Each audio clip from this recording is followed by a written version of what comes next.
아 PC오네. 일 잘하네. 그 순간 몇 초 동안 그러니까. 환호 소리밖에 안 나. 진짜 감동스럽겠다. 상희 과장님께서 하나 해주시죠. 저거 해볼게요. 뭐? 라마단에 대처하는 인터커머의 자세. PCO 아니면 라마단 이런 거 말할 기회가 별로 그치. 없거든요. 네. 자, 라마단에 대처하는 인터커머의 자세.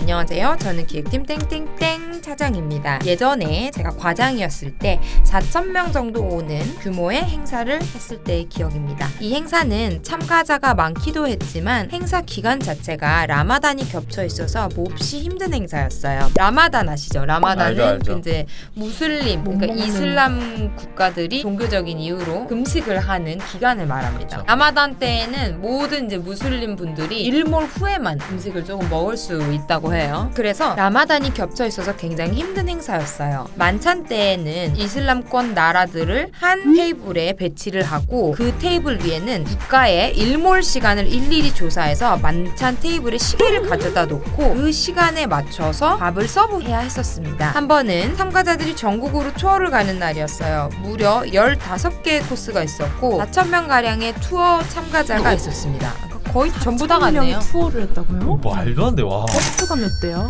그 인원에 맞춰서 버스도 60대 정도 대기를 하고 있었습니다.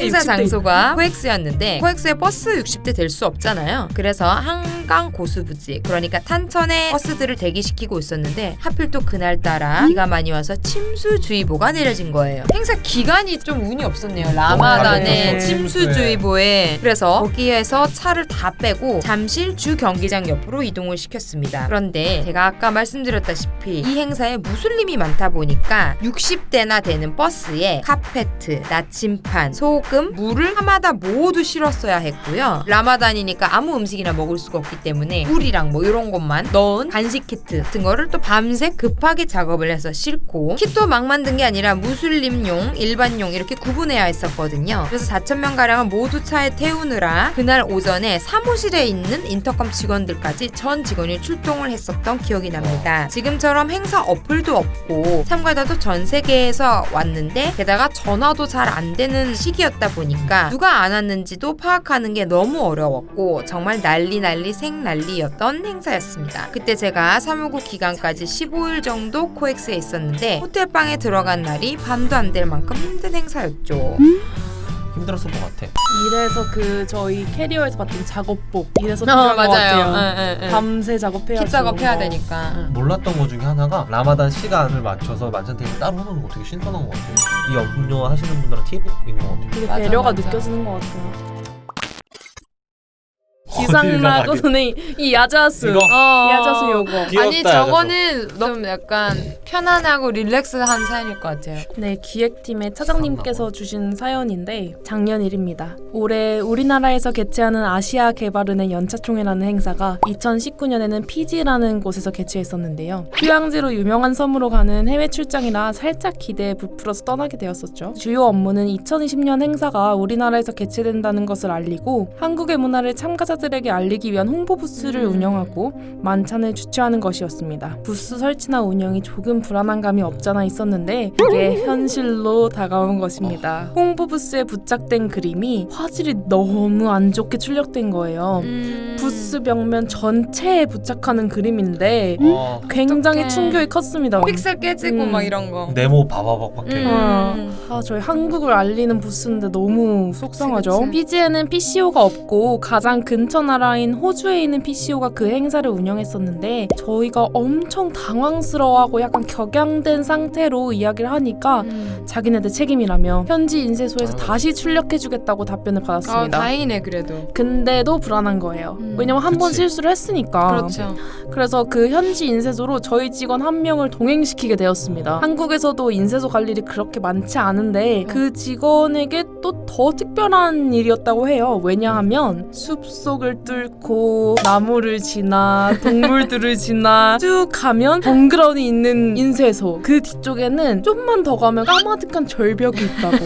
다행히 인쇄소 직원과 그 호주 PCO가 잘 협의해줘서 문제없이 재출력하고 성공적으로 행사를 마무리했답니다. 다행이네요. 무서웠을 것 같아. 그런 이상한 데로 들어가면 자꾸 재발주 넣으니까 짜증나가지고 나 이상한 데 데리고 간 거야 이렇게 생각할 수 있잖아. 근데 이 사연 제가 인터뷰했던 사연인데 실제로 담당자가 이제 얘기를 해줬어요. 그 차를 타고 간 담당자가 지상낙원 인쇄소 간 담당자가 얘기해줬는데 일단은 그 호주 PCO 담당자랑 같이 차를 1시간을 타고 갔대요. 피지가 되게 작은 섬인데. 아마 거기가 유일한 인쇄소였을 수도 있겠죠. 그래서 이제 거기까지 가는데 1시간 동안 이제 호주 사람이랑 무슨 얘기 할 수 있는 게 뭐가 있어. 근데 둘이 공통점이 강아지를 키우는 거더래요. 그래서 강아지 이야기를 1시간 하면서 지상 낙원까지 갔다. 뭐 이런 에피소드였습니다. 전 이거 어머니 다녀왔살라 말라 있고 뭔가 아랍 쪽인 것 같은데 아살라말라 있고 어머니 다녀왔살라 말라. 2019년 한아세안 특별 정상회의 프레스센터 때의 일이에요. 한국과 동남아시아 국가연합 10개국이 개최하는 정상회담으로 신남방 정책의 중심인 아세안 국가들의 협력을 논하는 자리죠. 다양한 국가가 모인 만큼 프레스센터에는 기도실이 꼭 필요해요. 매일 기도를 하는 이슬람교 참가자를 위한 배려입니다. 그리고 기도실을 조성할 때 가장 중요한 키블라를 알아야 돼요. 사실 키블라를 잘 모르시는 분들이 많을 거예요. 그래서 잠깐 설명을 드리고 가면 이슬람교에서 무슬림들이 예배를 하는 방향, 기도를 하는 방향이에요. 메카 방향으로. 맞아요. 사우디아라비아의 수도가 어디죠? 메카입니다. 사우디아라비아의 수도가 메카고요. 그런가요? 네. 지금 저희 구멍에 빠뜨린 것 같은데. 메카고요. 메카에 있는 카바 신전의 방향을 알려주는 거죠. 언제 어디서나 쉽게 예배의 방향을 찾기 위한 화살표 또는 뭐 나침반이나 방향을 표시를 해주는 걸 키블라라고 합니다. 그렇지만 우리가 그 수도 방향을 정확히 알기란 쉽지가 않죠. 그러다 문득 지난 행사에서 이슬람 참가자가 기도를 할 때 핸드폰 어플로 방향을 찾는 게 떠올랐어요. 바로 핸드폰에 키블라 어플리케이션을 다운을 받았죠. 어플을 키면 메카의 위치가 바로 나와서 조성하기가 쉬운가 봐요. 그래서 기도실을 그렇게 조성을 했는데 그렇게 행사는 잘 마무리를 하고 오랜만에 가족들을 만나러 갔습니다. 정상회의 출장 짧게는 2주 또 막 한 달 넘게도 가는데 그 가족들 그쵸. 얼마나 보고 싶겠어. 저녁 식사 후 간단한 후식과 함께 이야기를 나누고 있었어요. 근데 계속 어머니가 제 눈치를 보는 거예요. 왜일까? 그때 갑자기 어머니가 너 혹시 여자친구랑 무슨 문제 있니? 아니면 무슨 큰 고민이라도 있는 거야? 라고 물어보는 거예요. 저는 아니 없는 여자친구랑 어떻게 문제가 있지? 여자친구 있어야 문제가 생기는데 어머니 한번 죽이신 것 같고 난 행사 끝나서 너무 행복한데 뭐지 이 뜬금없는 질문은? 굉장히 당황스러워. 전혀 아니라고 왜 그러시냐고 여쭤봤죠. 그제서야 어머니가 너무 조심스럽게 아들 엄마가 우연찮게 내 핸드폰 바탕화면을 봤는데 키블라가 왜 있어? 라고 하시는 겁니다. 아 어머니가 키블라가 뭔지 아시나 봐요? 그것도 좀 신기하긴 하다. 근데 진짜. 사연에 있어요. 우리 집안 대대로 크리스찬이거든요. 삶의 행복부터 슬픔까지 모두 주님과 함께 나누는 그런 가정인데 할렐루야. 나름 성실히 신앙생활을 했던 아들이 갑자기 메카 위치를 찾는 어플이 있으니 얼마나 놀랬겠어요. 어머니가 다양한 문화권에서 공부를 하시다 보니까 키블라에 대해서 나름 빠삭하셨대요. 그래서 아셨나 보다. 까무라칠 뻔 하신 거죠. 그때 장난 좀 쳐볼까 했지만 정말 심각하게 가족들 표정이 안 좋았기 때문에 그냥 장난은 접고 설명은 해드렸죠. 행사가 이렇쿵 저렇쿵. 그 얘기를 들은 어머니는 사실 그 전에 무슨 말을 해도 이해를 할 수 없을 것 같다고 생각을 했는데 본인은 상상도 못할 얘기가 나오니까 바로 이해가 된다고 하셨다고 합니다. 다행이라고 감사하다고 거의 뭐 다 같이 손잡고 감사기도 올리기 직전이었다고 이렇게 사연을 보내주셨습니다. 귀엽다. 아멘. 재밌네요. 아 할렐루야네요. 아멘이네요. 네. 이거 근데 상엽대리님 사연이죠? 아 맞아요. 왠지 키블라에 대해 막 아는 척. 아니 말하는 게 너무 자연스러웠어. 설명해주는 거. 프레스센터 조성을 끝나고 이제 집에 갔더니 어쩌다 이게 제가 핸드폰 할 때 의도치 않게 본 거죠. 근데 키블라가 한 3-4개가 깔려 있으니까. 3-4개면 또 무려 3-4 말 다 개가 했네. 말 다 이게 했어. 어플이 어쨌든 외국에서 만든다 보니까 되는 게 있고 안 되는 게 애매해요. 막 그래서 여러 개 까갈고 모두가 가르치는 방향을 키블라로 잡죠. 피시오네. 꼼꼼해, 꼼꼼해. 그런가요? 감사합니다. 근데 엄마는 3개나 깔려 있으면 그렇지. 진짜 낯장 불입이죠. 맞아. 아니 그래 이 기회에 그러면 저희 주님께 감사 영상 편지 한번 해요. 네. 주님께 안심하시라고. 엄마가 아니고 주님께? 주님께는 해명할 기회가 없었잖아요. 그쵸. 주님은 자주 뵙나요? 최대한 찾아뵈려고 주님께 하고 영상 편지 하나 해. 알겠습니다. 뭐다 같이 손 모아주시고요. 네. 네, 감사합니다. 네, 주님, 저는 한 길만 갑니다. 상처를 받았던 저희 어머니의 마음을 치유해 주세요. 아멘. 아멘. 아멘. 네, 사실 좋습니다. 이렇게 해도 될지 모르겠어. 그럼 마지막 사연은 과장님께서 하나 해주실까요? 네네네, 제가 한번 해보겠습니다. 저거 기자들이 키보드에서 손을 뗄 때 감동으로 마무리하겠네요. 저희 일단 네. 좋아요. 기획팀 땡땡땡 과장님께서 주신 사연입니다. 기자들이 키보드에서 손을 뗄 때 2018년 제1차 남북 정상회담 당시 저희 회사에서 프레스센터를 운영했었습니다. 프레스센터란 말 그대로 전 세계 언론의 남북 정상회담 취재 지원을 위한 미디어 센터를 조성하는 것이고, 그날 약 3천여 명의 내외진 취재진이 킨텍스에 마련된 장소에 모여 취재 및 보도를 진행했습니다. 프레스센터만 해도 사실은 진짜 거의 큰 행사 하나 하는 거죠. 3,000명 넘게 오니까. 게다가 또 남북이면 전 세계가 주목하고 있는 정상회담 당일 모두 긴장한 상태로 메인 프레스센터 전면에 설치된 대형 스크린으로 문재인 대통령과 김정은 북한 국무위원장의 첫 만남을 기다리고 있었습니다. 남북 정상이 군사 분계선에서 손을 맞잡은 순간 취재진 3천여 명의 환호성과 박수가 프레스센터를 가득 채웠습니다. 김 위원장이 군사 분계선을 넘어 남측 지역에 발을 딛자 다시 한번 박수가 터졌죠. 일부 취재진은 눈시울을 붉히기도 했습니다. 제가 예전에 듣기로는 팬 기자님들은 취재하는 중 절대 펜이나 노트북을 손에서 떼지 않는다고 들었어요. 아시죠?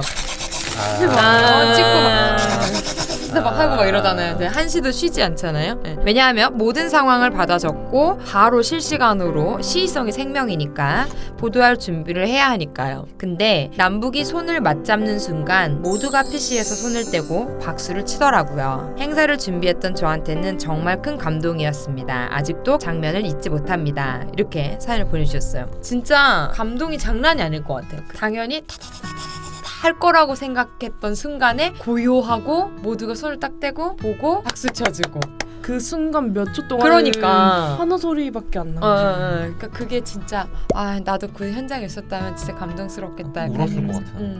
어떤 기자들은 울었다 그러더라고. 진짜 비슷한 거 없었어요? 저는 그 동일한 해에 문재인 대통령이 평양을 방문한 그 남북 정상회담을 취재를 지원하는 프레스센터를 DDP에서 진행을 했었는데, 이게 워낙 대통령 일정이고 남북이 얽혀있고 하니까 한 달 반 전에 그런 업무가 있을 거라는 걸 회사에서 듣고, 실제로는 남북 정상회담이 있기 한 달 전부터 업무를 시작할 수 있었어요. 그제서야 날짜가 픽스되고 공지를 할 수 있는 거였죠. 빡세다. 그래서 거의 한 달 동안 등록, 조성 모든 분과가 미친 듯이 달렸는데, 그때 저희 선배들의 업무 속도, 업무 역량을 좀 옆에서 지켜볼 수 있었던 것 같아요. 꽤나 완성도 높은 행사였다고 기자분들이 칭찬도 해주시더라고요. 다행이네요. 네. 짧게 준비했는데. 진짜. 저 갑자기 재밌는 거 생각났는데, 교황님이 방한했을 때 프레스센터를 저희 이제 인터컴에서 또 이제 조성을 했었는데, 이제 교황님이 서울에만 계신 게 아니라 이제 여기저기를 이제 가셨단 말이에요. 전국을 그러니까 답사를 막 다니고 했었는데, 그러다 보니까 이제 예기치 못하는 일들이 이제 많이 생겼나 봐요. 저희의 클라이언트가 이제 신부님들이실 거잖아요. 클라이언트가 신부. 그렇지. 조금 신기하다. 생소하긴 한데, 근데 그러면 이제 지금 신부님이 이렇게 돼서 이렇게 됐는데 지금 어쩌죠? 이렇게 하면은 신부님들께서 이 또한 주님의 뜻이라고 생각합니다. 약간 이렇게 어머. 그렇게 하셨다는. 좋은데? 진짜. 진짜. 너무 좋지. 너무 좋고, 처음 듣는 사람 입장에서는 그치. 이렇게 너그러울 수도 있나? 약간 오너 이랬다는 원어함의 비결인가 봐요. 그런 일도 있었다고 합니다. 다 주님의 뜻이죠. 이 또한 주님의 뜻입니다.